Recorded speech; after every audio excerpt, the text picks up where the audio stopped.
everybody, and welcome to our session on our upcoming quest. I've got quite a photo in there, courtesy of Leonard. Thanks very much, Leonard. As I've said before, that would have been wild in 1963, let alone 1903. So, Monte Verità, the birth of the counterculture, subject of our next esoteric quest. So Leonard, so over to you. Very good. Thanks very much, Ralph. Hello, everyone. This will be an adventure.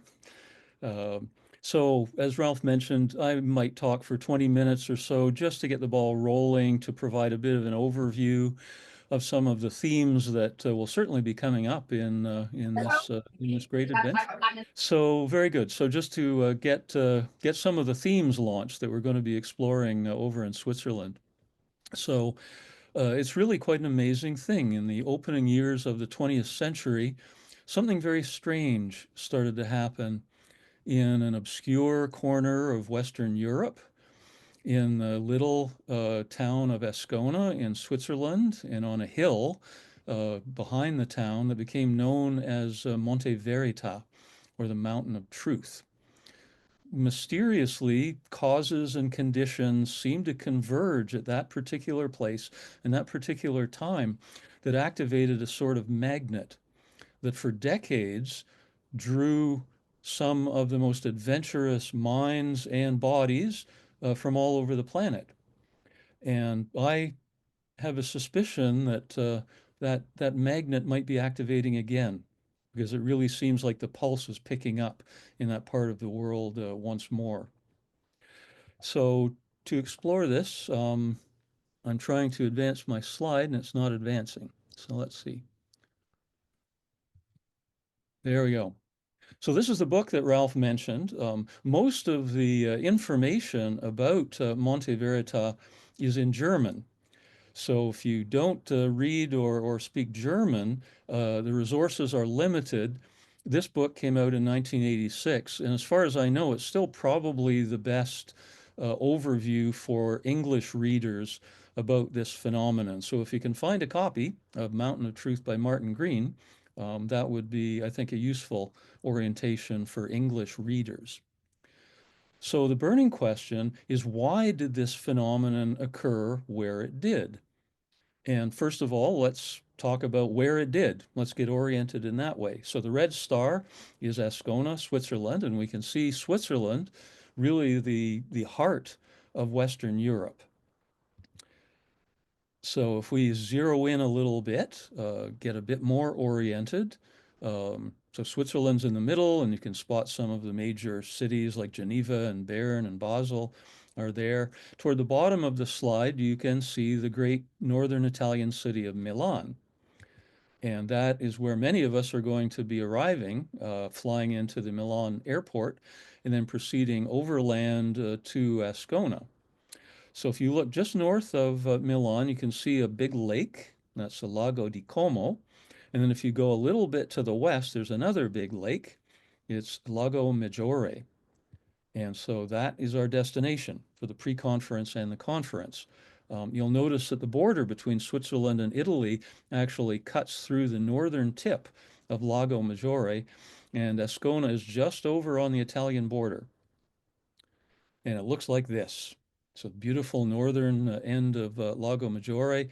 And we can read off this picture some clues about why this area possibly activated that magnet when it did. That border between Italy and Switzerland is actually the most porous spot in the Italian-Swiss border. And so this region for a long time has been a hive of smuggling. It's very easy to get people and goods across that particular border. So it's kind of an edgy place historically in that regard. It's edgy or on the edge in many other regards as well. Obviously, it's on the border between the land and the sea. It's also obviously on the border between the lowlands and the highlands.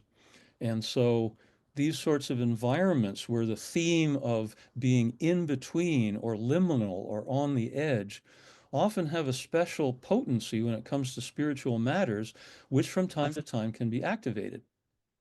So this is a liminal place, a place on the edge, a place that under certain social cultural conditions can attract people who are also on the edge. So let's look a little further into this. So uh, in the circle is a location of Ascona, so we can get oriented. There's Lago Maggiore, etc., and that porous border just to the south. So let's go there. Looks good to me. Another liminal theme comes in. Martin Green, the author of that book, described this area as a piece of the Mediterranean that was plunked down beside the Alps. And so thematically, we can observe that both palm trees and birch trees grow in this area, which is very unusual. So once again, the flag of the liminal, the sense of the in-between world, is instantiated here. So this is part of the reason I think that this strange phenomenon at the beginning of the 20th century started cooking there. Now, if we go back to the culture, the Western European culture, Western culture generally, 19th, early 20th century was a time of the birth of the modern world.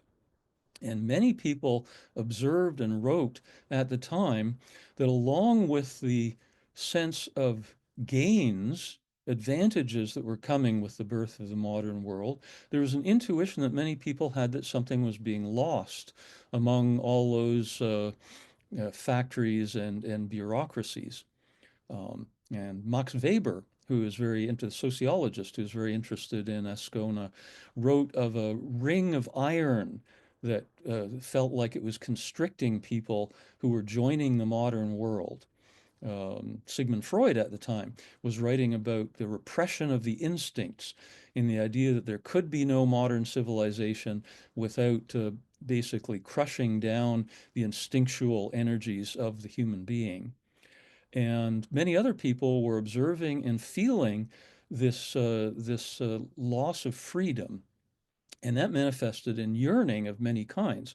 In this lovely image, which one of the presenters will be exploring more at our conference, we have the idea that today is a kind of oppressive, restrictive period and yearning for a brighter, more free tomorrow.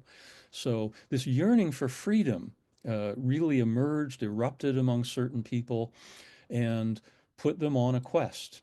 And generally, people who are on a quest are drawn to spaces that seem to represent possibility. And the liminal, the edge, is where we find new possibilities. So Ascona region was actually a perfect fit in terms of the message of its geography. So this yearning, this restlessness took a variety of forms at this time. One of the forms it took is an interest in esotericism, in the occult. Shining example of this, the founding of the Theosophical Society in New York City in 1875 by these two cheerful people, Helena Blavatsky and Henry Steele Olcott. This movement, the Theosophical movement, which aimed to unite the old wisdom of the West and the East, spread around the world, including to Ascona. So esotericism is one of the responses to the sense of constriction. Another response of the time was a physical restlessness, a kind of wandering. And so throughout the region, you would see strange characters who were just wandering around. A lot of them looked like characters, prophets or apostles from the Bible, um, but they would just wander around and hope that other people would take care of them. And it was a kind of a manifestation of a desire for a freer, simpler life. In this region, a lot of these people were called Naturmenschen or nature men. Obviously, the cops were often none too pleased. Um, and when this magnet activated in Ascona, a lot of these nature men started heading there and all kinds of restless, questing people. So notice what I've just done. Esoteric, quest. So there. So this is a perfect fit, what we're talking about within the context of this wonderful series that Ralph has created over the decades. Obviously, spiritual restlessness was nothing new at that time, so we want to salute in the very first plenary at the conference one of the most famous wanderers in the history of esotericism, a Swiss fellow, who was born in 1496 in a tiny Swiss town of Einsiedeln. Um, and he spent most of his life wandering the entire known world looking for wisdom and knowledge of any kind. So he did go to the universities, but he was perhaps more interested in hanging out with alchemists and miners and folk healers. He went from Scandinavia to Egypt to Russia and pretty well everybody in everywhere in between, just trying to learn things. So an archetype of an esoteric quester, I think. He was especially interested in healing. His father was a doctor, and he concluded that the medicine of the time was useless at best because the doctors were uncritically reverent toward old medical texts. He actually burned one of them in public to demonstrate his attitude toward this. And then he said, if you want to be a healer, open your senses and learn from everyone and everything, including nature. Go into the natural world. It's loaded with the secrets of healing for humans to discover. So he's very much an ancestor of what happened in Ascona, which was largely focused on healing through contact with nature, as we're about to see. One of the authors of an old book that he disliked was named Celsus, so he decided to name himself Paracelsus, basically thumbing his nose at the medical establishment and saying, I'm better than Celsus. Um, some people actually identify Paracelsus as the first major figure of the scientific revolution because of his empirical attitude, but others want to draw a very firm line between this crazy alchemist and science, secular science. But history is an interesting thing. Um, this little tract that we'll be talking about in Ascona is his description of nature as filled with spirits.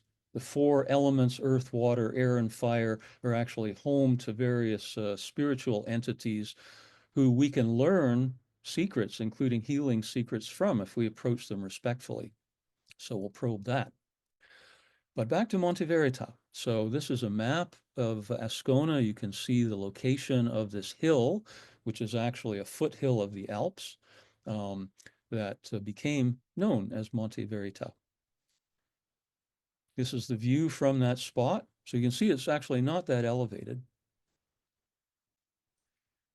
Before it was called Monte Verità, at the end of the 19th century, a very early group of people tried to start a community there, a community of theosophists. And one of the people involved was this fellow, Franz Hartmann. He was a friend of Blavatsky, and other theosophists tried to actually establish a community there. Hartmann is interesting in part because he wrote an important book on Paracelsus, by the way. This failed. This attempt to establish a theosophical community there didn't work out. But just a year or two later, another group showed up and they were successful. In the year 1900, a group started a community there. And a couple of years later, they opened a healing center, a sanatorium. And it was they who named that hill Monte Verità, the mountain of truth, by which it's been known ever since. And thus the magnet was fully activated, and all kinds of strange people started coming there as a beacon of a place to explore freedom and to try and escape that constriction. There was already an interest in the west and also the east. This is a building at the sanatorium, and if you look very closely in the middle of it, the roof was for sunbathing. So the idea was you could be healed through sun and water and wind and natural food. And so this is a sunbathing place, and you can see above the entrance a yin-yang symbol. And so they're tapping the entire world of possibilities in this movement. So people came to explore freedom of various kinds, including the freedom of not wearing any clothes. This was very popular. Personally, I wouldn't want to be gardening like that, but feel free. So just all kinds of people explored all kinds of different things there. There was no leader, there was no doctrine at Monte Verita, which really was a hotbed for a couple of decades, attracting so many people. But there were themes that were held by pretty well everybody, including anti-patriotism. They really rejected, the attachment to nations, anti-militarism, and anti-patriarchy. And here is where a type of feminism formed, which became very influential in the roots of that form of modern justice and freedom. And as I say, people tried all kinds of different things. But again, centered on the idea of contact with nature, living a natural life, and becoming free from the iron ring, from the repression. Now, because there was no defining doctrine here, what people were trying to become free of, what they wanted to be free to do, and their method of attaining freedom varied tremendously. At one end of the spectrum, we have the idea of simplifying life right down to almost nothing and living a simple, totally honest, independent life. As manifested, for example, in this famous character, took on the name of Gusto because he wanted to live con gusto, Gusto Grazer, who actually Martin Green compared to Mahatma Gandhi in terms of his relentless commitment to peace and honesty, which nearly got him killed a number of times. At the other end of the spectrum is this fellow, one of the first psychoanalysts, along with Freud and Jung, Otto Gross, largely forgotten nowadays because he's been deliberately erased from the record. He looks very cleaned up here, but at Ascona he was pretty shaggy and bearded. And he promoted the opposite end, the idea of eliminating repression entirely, living basically out of the pleasures of life. A lot of sexual liberation, regardless of consequences, was Otto Gross's ticket. And he had interactions with Freud and with Jung, which are very interesting to look into. This movie that came out in 2011 by Canadian director David Cronenberg actually includes a very interesting portrayal of Otto Gross by the actor Vincent Cassel. So this is worth a look, I think, if you're curious about that side of it. This is at Monte Verità today, the beautiful grounds there, and I love this echo of the quest, this winding path that so many people were taking in their own way. Of course, it attracted creative people, including, as Ralph mentioned earlier, the great German writer Hermann Hesse, who never resided long term at Monte Verità, but he actually moved about a little over 6 miles away, 10 kilometers away, in the latter part of his life and died there. And it's where he wrote, for example, the novel Siddhartha and the last Bead Game, his last major novel. He was particularly fascinated by Gusto Grazer, by the way, and felt kind of guilty that he wasn't living that kind of life. But he apparently had a hard time giving up his wine and his Chopin. And as I mentioned, he actually wrote Siddhartha very near Ascona. This is a first edition from 1922. Music was part of the scene at Monte Verità. They were particularly fond, many of them, of Wagner. And this is likely, based on the detective work of my wife, Marjorie Roth, likely a photo of a performance of Parsifal at Monte Verità. Probably best known, though, is movement and the freedom of the body. Dance of all kinds flourished. And it's actually been said that modern dance originated in Monte Verità in this early period. Many of the world's most famous and innovative dancers were there. Mary Wiegmann, Rudolf von Laban, exploring the body and its possibilities as liberative possibilities. The famous American dancer Isadora Duncan was part of the scene. And so dancing clothed and unclothed was very central to the exploration. Now here's a tea house that's still on the grounds today. So the wild people seemed to begin to disperse in the early 1920s, attracted to other magnets perhaps, like the Dada magnet in Zurich. The grounds were sold, a hotel was built there. The structure of the hotel itself is alleged to have esoteric proportions, and we'll be learning about that at our conference as well. But we're not quite done with Ascona yet because of this fabulous woman, Olga Friba-Kaptein. She was not directly part of the Monte Verità scene, but she lived just down the road. Was very interested in theosophy and did hold theosophical gatherings there. Um, Fantastic visual artist. And I've learned that our Scott Olson will be deepening our understanding of these. That's fabulous. I'm excited by that. So these works, for example, are at the Chicago Institute of Art now. But probably she's best known for a series of annual gatherings that she started at her place in 1933. Um, she invited all the most interesting people she knew to come there in 1933 to explore a theme that she set. The theme was yoga and meditation, East and West. One of the people who accepted the invitation was Carl Jung, and some others came as well. And that started this amazing phenomenon that every year there at her place, um, which she named Casa Eranos. The word Eranos or Eranos is from an ancient Greek word that actually means potluck, a meal that you come. I hope that's not just a Canadian term. um, anyway, we call them potlucks, where you go to a person's house and everybody brings a dish to share in the feast. And so Olga proposed a kind of intellectual, spiritual potluck that would happen every year. And as the thing went on, it just snowballed, and so many incredibly innovative scholars were involved. Don't have time to list. I'm already a little over time, but Jung, um, Mircea Eliade, Gershom Scholem, the great Kabbalah scholar, Joseph Campbell, the great American mythology scholar, D.T. Suzuki, one of the people who introduced Zen Buddhism to the West, an extremely long list. So Olga created these meetings and she collected papers from each of these in yearbooks. And these are a phenomenal resource for research even to today. So Eranos, Monte Verità, um, we're going to go there. We're going to ponder this mysterious magnetism that brought people there. And that I think we're still in the lineage of the esoteric quest is very much thematically connected to what happened there. So I'm quite excited about this, and I hope to see you all in Switzerland. How about that?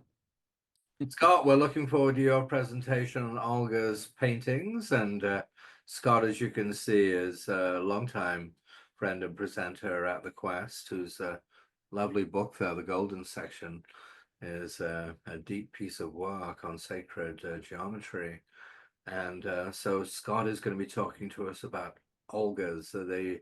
We caught a brief glimpse of those wonderful paintings by Olga, but Scott's going to delve into the sacred geometrical dimensions of them. Is that Yeah, well, I've been doing quite a bit of research on Olga, and she's maybe more fascinating than many of us realize. So the paintings, yeah, the paintings are stunning. If you would like, I'll say a couple words now. Um, yeah, just say a few words now. okay. The what happened is she went into deep isolation with her daughter Bettina for several years. Olga had had a pretty rough existence, a lot of tragedy, loss, but I'll talk about it there. But so she went into isolation, intense concentration, and began to have visions. And these visions she started to paint. Um, and they're her meditation templates. And she would surround herself in the house with them as well in the casa. Um, but it's very interesting. Carl Jung saw them and he did not like them. And so there's going to be this.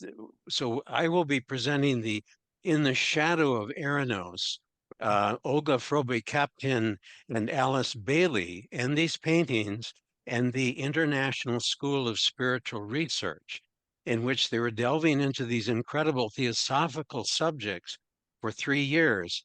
And they invited Jung, but Jung did not want to come, and he told Olga to take those paintings down off her wall. It stunned her because one of them, he said, was of the devil, and this is Jung's shadow now. It looks like Jung had his own shadow, and she had to take that down, and it was one she identified with. And there's the golden section is everywhere in these. And so this early first 3 years before Eranos becomes the shadow of what then happens to become with Eranos. And it's so fascinating. I have so much to share with you. I can hardly wait. We can't wait to, Scott. And we've got Marjorie here too, who will be of course, Marjorie's been with us for a long, long time. There are many quests and has met her husband Leonard. Oh, I can never resist saying that in 2000 in Florence. But Marjorie, you're going to be speaking about the amazing women of Monte Verità. Do you want to say a few words about that? Yes, well, thank you, Ralph. This topic is I'm obsessed. Poor Leonard has to put up with me running with the computer to him every 5 minutes, trying to. I've not only am I really interested in these women, and they're turning out to be quite different than I thought they would be, in lots of different ways. But I've also just become obsessed with trying to identify them.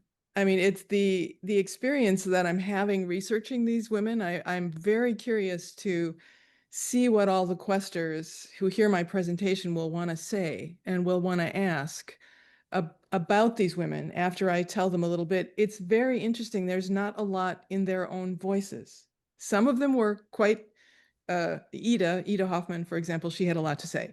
But Ida's sister Jenny, I'm becoming obsessed with. The photograph that Leonard showed of what I think is a representation of a reading of Parsifal with maybe some singing going on in the back. There's a description in Ida's biography of having the rosy lamp glowing in the background, and it's just like being, where the Holy Grail is showing up. It's an amazing thing. But if you find that picture online and you look at it, there's one person not holding music, and she's standing in the position of like she's about to inhale and sing. And there are no pictures of Jenny anywhere online. And I think that might be her. So it'll be interesting to hear everybody when they see the pictures, what they all think. But these women are really turning out to have had lives that I didn't expect. And it'll be very interesting, I think, for people to talk about them. And of course, then Paul and I will be doing a little bit on Daphne du Maurier's story, Monte Verità, which could also take some unexpected turns. And how special and it is. It still does blow my mind that we've been doing this for 30 years. Would you have imagined this, Scott, 30 years ago in that little southern bohemian mecca of alchemists, that we'd be still at it after 30 years? But we are. This is 1901, 1920, 1925. It was Leonard George who actually handed me the book in his house when he used to live in Deep Cove in Vancouver. Showed me this book many moons ago, Monte Verità, The Birth of the Counterculture by Martin Green. So we will be up there for those 4 days, the 10th to the 14th, really engaging with this world that we're looking at right here, which was to do with, liberation, freedom, breaking out of the strictures, not to mention the corsets of the Victorian world, and back to nature, into Eastern religions, into self-expression, into natural foods, and even natural clothing instead of the starched shirts and military epaulets of the time. And of course, a celebration of the body, as we can see here. So it was a remarkable thing that has truly been forgotten by and large. It was primarily Europeans, Central Europeans who came there. But as we will find out there, D.H. Lawrence's wife was there, and Hermann Hesse, who Leonard will reference as we proceed, who apparently lived nearby. So anyway, Hermann Hesse is one of the figures, and Isadora Duncan would be the figures we really know from this time. So that'll be 4 days there on the Mountain of Truth, entering into this world. And then for the post-conference, we journey on into the Alps, into Interlaken, to the top of the Jungfrau, into the valley, the valley which Tolkien visited in 1911, and which inspired Rivendell in Lord of the Rings. And it also inspired Goethe himself too. He's said to have written the first poem that really articulated the holistic worldview in this valley of Lauterbrunnen. And then we'll go on to Lausanne, the beautiful city of Lausanne, the lakeside city. It's like strong flavor of medieval Switzerland. And then we conclude at the Goetheanum, which is in Dornach, about 20 minutes outside Basel. And that's the extraordinary building that is the primary center for the legacy of Rudolf Steiner. You know, we know Steiner today mostly through Waldorf schools and through biodynamic agriculture. These things are both worldwide now. And also to some extent through the Camp Hill villages that special needs children adopt that are also worldwide. But of course, he was a remarkably deep spiritual and esoteric philosopher and researcher who gave us 6,000 lectures. And I think there's still so much to be explored in the remarkable legacy of Rudolf Steiner. So that just to go over again, so everybody's clear what our actual schedule is. So let me turn now.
Pencereden kar gel